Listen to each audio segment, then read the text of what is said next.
আসসালামু আলাইকুম প্রিয় দর্শক। অন্য মঞ্চের আলাপচারিতায় আপনাদের সকলকে আমন্ত্রণ জানাচ্ছি। আজ আমাদের সঙ্গে আলোচনার জন্য আছেন জানিপপের প্রতিষ্ঠাতা চেয়ারম্যান অধ্যাপক ডক্টর নাজমুল হাসান কলিমুল্লাহ। জনাব কলিমুল্লাহ, আপনাকে আমাদের অনুষ্ঠানে স্বাগত জানাচ্ছি। ধন্যবাদ।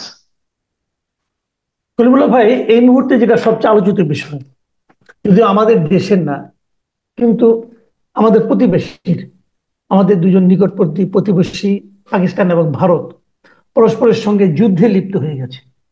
এই যুদ্ধটা হব হব করছিল, হবে কিনা বুঝতে পারছিলাম না। কেউ কেউ বলছিলেন যে না, শেষ পর্যন্ত হবে না। তো এখন তো দেখলাম তারা আক্রমণ করেই বসেছে। আক্রমণ পাল্টা আক্রমণ উভয়ই চলছে।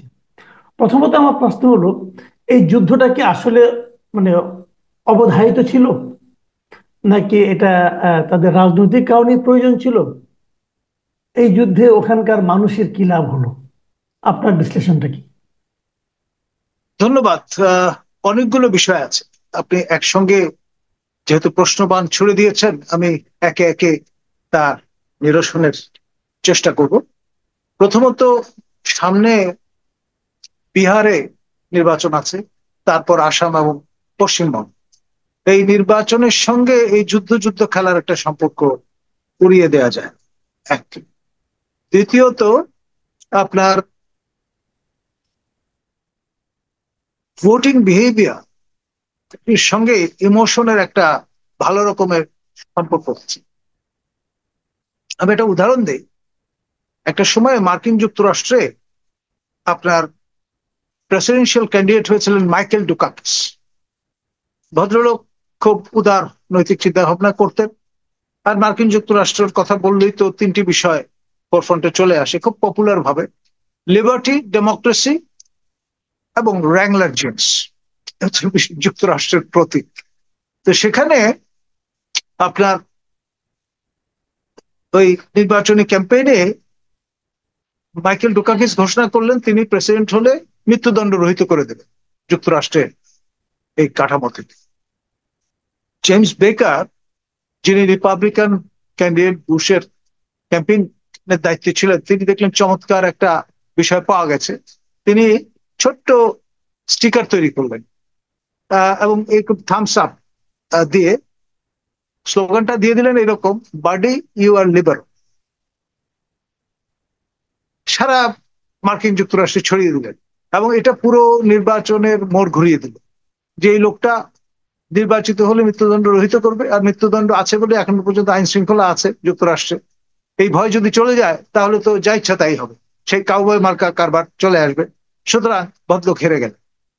এখানে এই যে ইমোশন মার্কিন যুক্তরাষ্ট্রের মতো জায়গায় যেহেতু কাজে লাগানো যায়, সেখানে ভারত তো বটেই।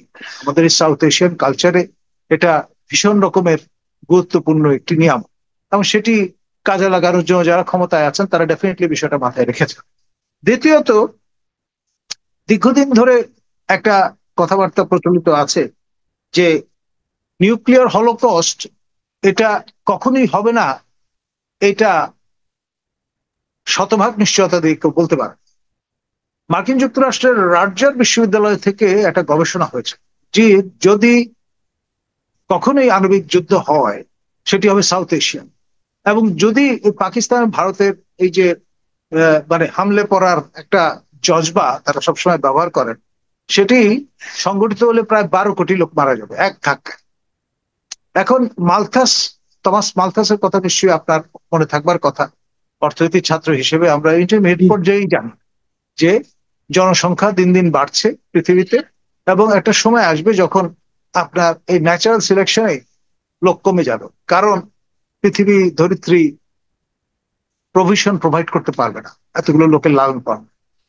তো মার্কিন যুক্তরাষ্ট্র দীর্ঘদিন ধরে পশ্চিমা বিশ্বের পক্ষ থেকে একদিকে যেমন গ্রিন রেভলিউশন টেকনোলজি প্রমোট করেছে আমাদের সাউথ এশিয়ায়, ফলে খাদ্য উৎপাদন বেড়ে গেছে, এবং সেই জন্য আমরা অনুভব করছি না লোক যে বাড়ছে, আহার যিনি যোগানো তিনি জুগিয়ে যাচ্ছেন, কিন্তু পেছনে কাজ করছে এই ফাঁসা গ্রিন রেভলিউশন টেকনোলজির বিভিন্ন রকমের উপকরণ। কিন্তু তারপরেও আপনার মার্কিনরা থেমে থাকেনি। তারা সেই 50-60-এর দশক থেকে ফ্যামিলি প্ল্যানিং বিভিন্ন প্রোডাক্ট তারা উৎসাহিত করবার চেষ্টা করছে। এখন আমাদের শিশুরা আপনার এই যে কন্ট্রাসেপটিভ সেগুলো বেলুনের মতো ব্যবহার করার সময় পুকুরে ভাসতে দেখা যায়। এখন ব্যাপারটা দাঁড়িয়ে গেছে এরকম, কেউ সিরিয়াসলি হয়তো বিষয়গুলো কাজে লাগাচ্ছেন না, আর লাগালেও ঠিক মতো ব্যবহার করছেন না, ফলে জনসংখ্যা কিন্তু বাড়ছে। আর আরেকটা তাহলে কি বিষয়, আপনি আর আপনি কি আরেকটা আশা আপনি প্রচ্ছন্নভাবে আরেকটা বিষয়, সেটি হচ্ছে আমাদের একটা প্রবণতা আছে ময়দা খাবার আটার বদলে, এবং সে কারণে লাল গমের বদলে সাদা গম তারা ব্যাপকভাবে সরবরাহ করেছেন APL 480 আওতায় এই অঞ্চলে, তাতেও কমছে না। ফলে এরপরে সয়া প্রোডাক্ট, সয়াবিন বিভিন্ন ধরনের প্রোডাক্ট তারা এখানে হাজির করেছেন যাতে পুরুষের রিপ্রোডাক্টিভ ক্যাপাসিটি কমে যায়। তৎসত্ত্বেও কিন্তু দেখা যাচ্ছে যেই পরিমাণ প্রোগ্রেশন তারা আশা করেন সেটা হচ্ছে না। তো ফলে যদি মালথুসের সেই থিওরি অনুসারে ব্যাপকভাবে এক লহমায় প্রচুর লোক কমিয়ে ফেলা যায়, তাহলে কিন্তু পৃথিবীর উপকার হবে, এরকম একটা চিন্তা অনেকের মাথায় কিন্তু আছে। তার মানে আপনি আশঙ্কা করছেন যে যে যুদ্ধটা শুরু হয়েছে মিসাইল হামলা দিয়ে, বিমান হামলা দিয়ে, সেটা পারমাণবিক হামলায় রূপান্তরিত হতে পারে। লিমিটেড স্কেলে হলে হতে পারে, এবং এই কাজে আমাদের পাকিস্তানি ভাইয়েরা যথেষ্ট অগ্রসর। তারা এটি কার্যকর করার জন্য পর্যাপ্ত পরিমাণে আপনার লো রেঞ্জ বা অল্প দূরত্বের মিসাইল তৈরি করে রেখেছেন, এবং যেটা বলা হয় যে 145টা বনাম 150টা ডিভাইস দুই পক্ষের আছে আর্সেনাল। এবং ভারত সব ক্ষেত্রেই যেমন অগ্রসর, এই ক্ষেত্রেও আপনার শ্রীমতী ইন্দিরা গান্ধী যখন ক্ষমতায়, সেই 74 সনে তিনি পোখরানে এই ম্যাজিক দেখতে গিয়েছিলেন। প্রথম ভারত আণবিক বোমা ফুটিয়ে ভূগর্ভস্থ যে বিস্ফোরণ সেটা ঘটিয়ে একটা বালিয়াড়ির পাহাড় তৈরি করেছিল।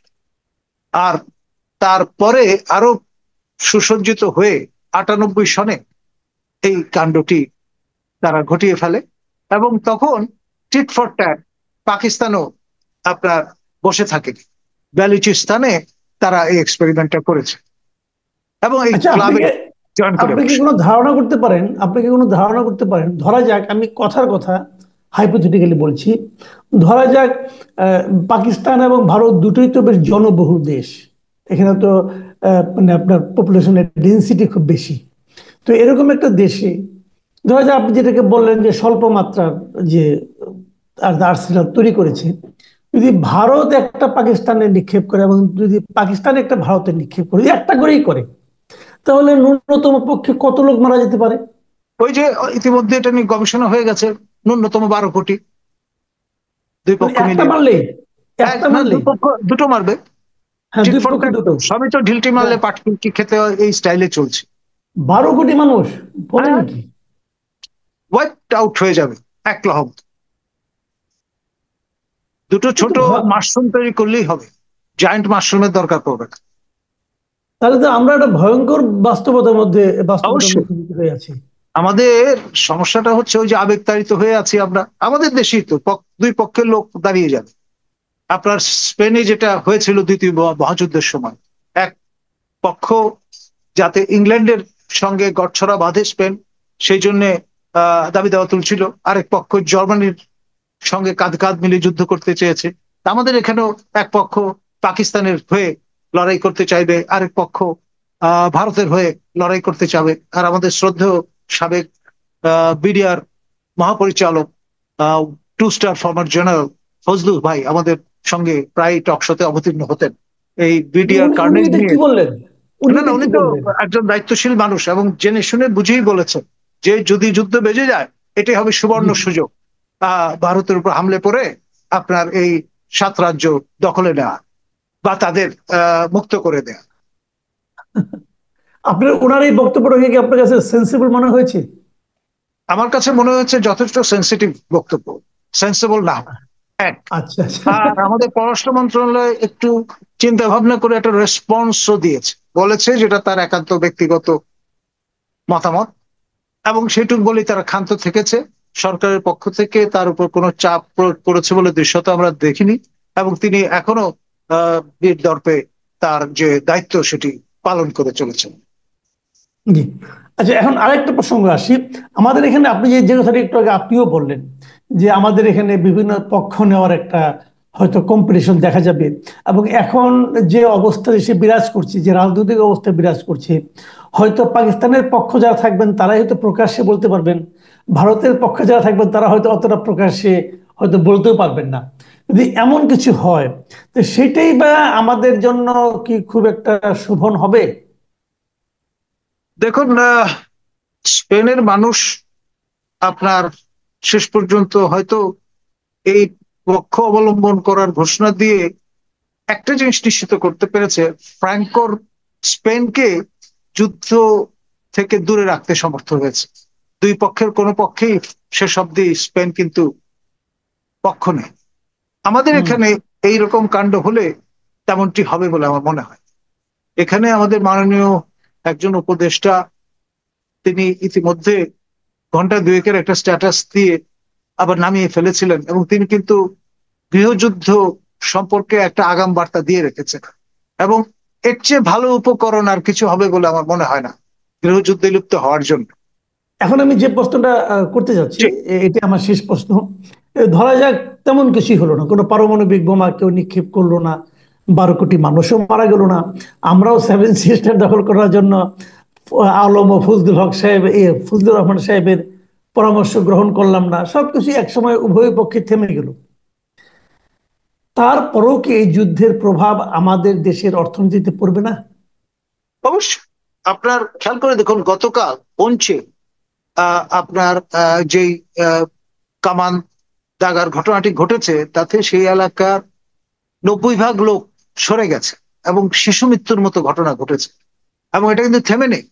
আপনার এই অপারেশন সিঁদুর সিন্দুর অথবা অপারেশন সোহাগরাত, যেভাবেই বলেন না কেন, তারা কিন্তু তাদের মতো করে আহ, যা কিছু করছেন সেটা ঘোষণা দিয়ে তারা সমাপ্ত করে ফেলেছেন, এটা কিন্তু বলছেন না।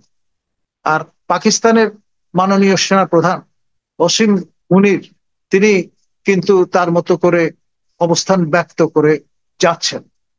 তিনি মার্কিন যুক্তরাষ্ট্রের কিংবা রাশিয়ার প্রেসিডেন্টের যে রক্তচক্ষু, সেটা খুব একটা আমলে নেবেন এমন রকমের স্টমাক তার আছে বলে মনে হয়। অনেক ধন্যবাদ জনাব অধ্যাপক নাজমুল হাসান কলিমুল্লাহ। আপনি খুবই সেন্সিটিভ একটা বিষয়, সংবেদনশীল একটা বিষয়ে বেশ মানে আমাদের মতামতগুলি দিলেন। আমি মনে করি আমাদের দর্শকের জন্য এই মতামতগুলো চিন্তার উদ্রেক করবে। প্রিয় দর্শক, আপনারা শুনলেন যে ভারত পাকিস্তান যুদ্ধ এবং তার আমাদের এখানে তার প্রভাব এবং আমাদের করণীয় এবং আমাদের কি হতে পারে অবস্থা, এটা নিয়ে অধ্যাপক ডক্টর নাজমুল হাসান কলিমুল্লাহর মূল্যায়ন। আপনাদের কেমন লাগলো লিখে জানাবেন। এখন এ পর্যন্তই। আল্লাহ হাফেজ।